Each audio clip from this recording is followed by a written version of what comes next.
Steven and Robbie Amell, the talented cousin duo, return with a bang to an exciting sci-fi world in Netflix's Code 8, Part 2. The film picks up a few years later from where the original movie left off, showing what happened to the first film's main characters. Code 8's ending saw Connor Reed, Robbie Amell, go on the run after having been part of an incident that resulted in the death of cops. Code 8, Part 2 focuses on what Amell's character gets up to after spending years in jail. The sci-fi sequel sees Connor's world once again intertwine with that of Garrett Kelton, Stephen Amell, who is doing good for himself after having taken over Lincoln City's drug trade at the end of the first movie.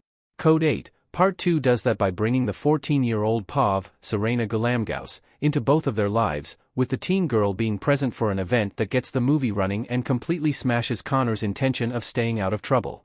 Code 8, Part 2 comes after a planned spin-off on Quibi fizzled when the streaming service closed down. Code 8, Part 2 improves on the original in every way. The sequel succeeds with intimate moments and energetic action. Code 8 Part 2 Official Trailer.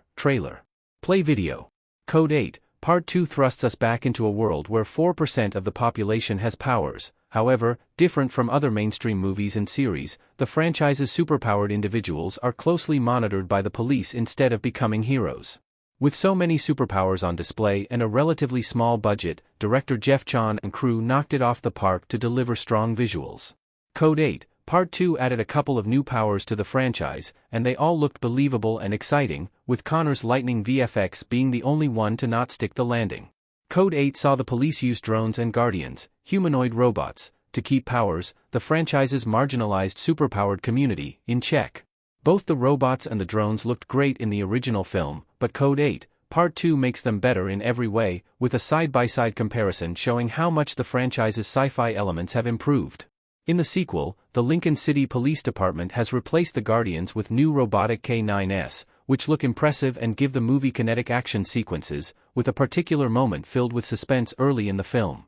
While Code 8, Part 2 manages to outdo the original movie in its sci-fi elements, that is not the only improvement that can be seen in the sequel.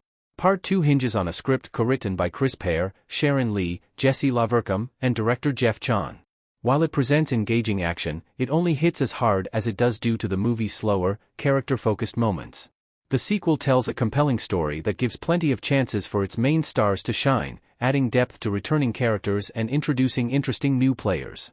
Robbie and Stephen Amell anchor Code 8, Part 2 with strong performances. The movie also allows its supporting characters to shine. Garrett and Connor sit across from each other in Code 8 Part 2. Stephen Amell led 8 seasons of Arrow, playing Oliver Queen, the DC hero known as Green Arrow. While the actor's role in starting the successful Arrowverse, DC's interconnected TV universe, has made Amell one of the most popular superhero actors from the last decade, the Code 8 franchise sees him take on a different role. Amell thrives as Garrett, a villain with a gray moral code, a stark contrast with Amell's most famous role. Code 8, Part 2 further develops the character, with Amell delivering an entertaining performance that makes Garrett unpredictable.